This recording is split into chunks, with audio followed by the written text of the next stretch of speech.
ये बड़ी अजीब दशा है कि देश की आज़ादी के बाद समय की यात्रा बढ़ती जा रही है, लेकिन आरक्षण के जरिए फायदा पाने की इच्छा रखने वाले समूहों की संख्या भी बढ़ती जा रही है। अर्थव्यवस्था का आकार बढ़ रहा है, लेकिन सामाजिक न्याय की परिधि सिमटती जा रही है। बहुत बड़ी आबादी कई तरह की वंचनाओं का शिकार हो रही है। न्याय की पहुंच से बहुत बड़ी आबादी दूर होती जा रही है। आर्थिक रूप से कमजोर वर्ग EWS को दिए गए आरक्षण पर सुप्रीम कोर्ट की मुहर लग गई है। चीफ जस्टिस UU ललित ने नेतृत्व में 5 जजों की पीठ ने 3:2 से संविधान के 103वें संशोधन के पक्ष में फैसला सुनाया। EWS क्या है, क्यों इसकी जरूरत है, इसका विरोध क्यों हो रहा है और सुप्रीम कोर्ट ने इस मामले में क्या कहा, जानेंगे आज की इस वीडियो में। नमस्कार, मेरा नाम है किरण और आप सभी का स्वागत है द उत्तराखंड न्यूज के समाचार सवारी पर।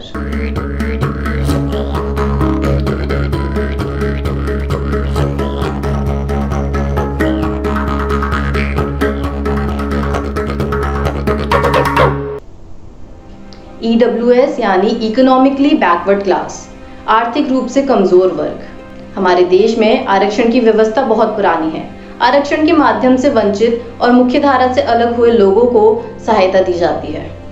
इन्हें सरकारी नौकरी तथा सरकारी योजनाओं के माध्यम से अनेक लाभ दिए जाते हैं, लेकिन इस आरक्षण का लाभ सामान्य वर्ग के, गरीब वर्ग के लोगों को नहीं मिल पाता, जिससे आर्थिक रूप से कमजोर सामान्य वर्ग के लोग अपने को ठगा महसूस करते हैं। इसी समस्या को दूर करने के लिए सरकार ने आर्थिक रूप से कमजोर सामान्य वर्ग के लोगों के लिए आरक्षण व्यवस्था आरंभ की और 10 जनवरी 2019 को EWS कानून बनाया, जिसमें इन लोगों के लिए 10% आरक्षण की व्यवस्था की गई। सामान्य वर्ग के गरीब लोगों को आरक्षण देने के लिए कुछ नियम बनाए गए हैं, जिसके आधार पर EWS सर्टिफिकेट दिया जाता है। जैसे आपके परिवार की आय 8 लाख से कम होनी चाहिए, आपके परिवार के पास 5 एकड़ या उससे अधिक कृषि भूमि नहीं होनी चाहिए, आपके परिवार के पास 1000 वर्ग फुट या उससे अधिक क्षेत्रफल का रेजिडेंशियल प्लॉट या घर नहीं होना चाहिए। कोर्ट में EWS आरक्षण का प्रावधान करने वाले 103वें संविधान संशोधन की वैधता को चुनौती दी गई।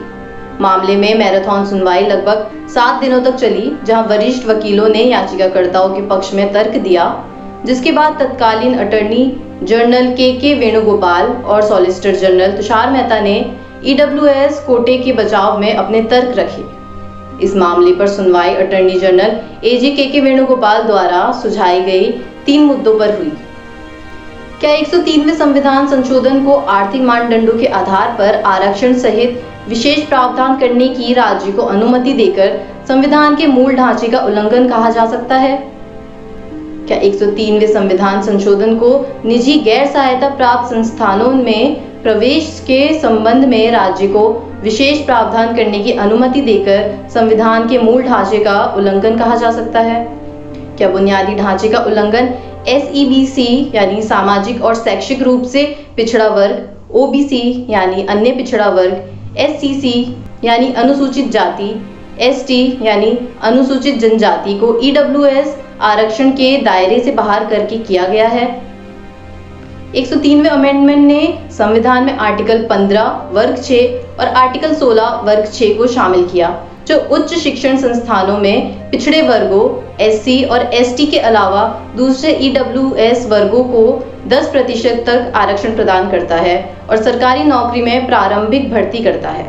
संशोधन ने राज्य सरकारों को आर्थिक पिछड़ेपन के आधार पर आरक्षण प्रदान करने का अधिकार दिया। सरकार का क्या रुख है? जवाबी हलफनामे में सोशल जस्टिस और एम्पावरमेंट मंत्रालय ने तर्क दिया कि संविधान के आर्टिकल 46 के तहत राज्य का कर्तव्य है कि वह आर्थिक रूप से कमजोर वर्गों के हितों में रक्षा करे। सुप्रीम कोर्ट ने सोमवार को आर्थिक रूप से कमजोर वर्ग के लिए 10% आरक्षण बरकरार रखने पर अपनी मुहर लगा दी है। मामले की सुनवाई करते हुए 5 जजों वाले संवैधानिक पीठ ने EWS आरक्षण के पक्ष में 3:2 के अंतर से अपना फैसला सुनाया। 3 न्यायाधीश ने अधिनियम को बरकरार रखने के पक्ष में, जबकि चीफ जस्टिस और 1 न्यायाधीश ने इस पर असहमति जताई। अब सवाल ये उठता है कि इस पिछड़ेपन को दूर करने के लिए क्या महज आरक्षण एक हथियार है?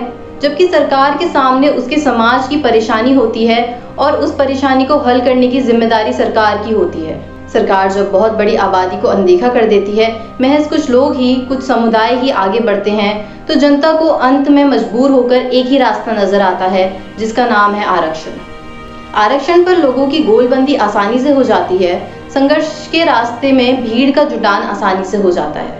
लेकिन सवाल यही है कि क्या उस माहौल में आरक्षण जायज है या नाजायज है, जब सब कुछ प्राइवेटाइज कर दिया जाए, सरकारी नौकरियों के नाम पर 3% लोगों तक को नौकरी ना मिले, उच्च शिक्षण संस्थानों तक समाज का एक छोटा तबका ही पहुंच पाए। आरक्षण पर आपका क्या विचार है? EWS कितना सही है? आपको क्या लगता है? कमेंट बॉक्स में हमें जरूर बताएं। और अगर आपको वीडियो अच्छी लगी तो चैनल को सब्सक्राइब करिए और वीडियो को शेयर करिए। धन्यवाद।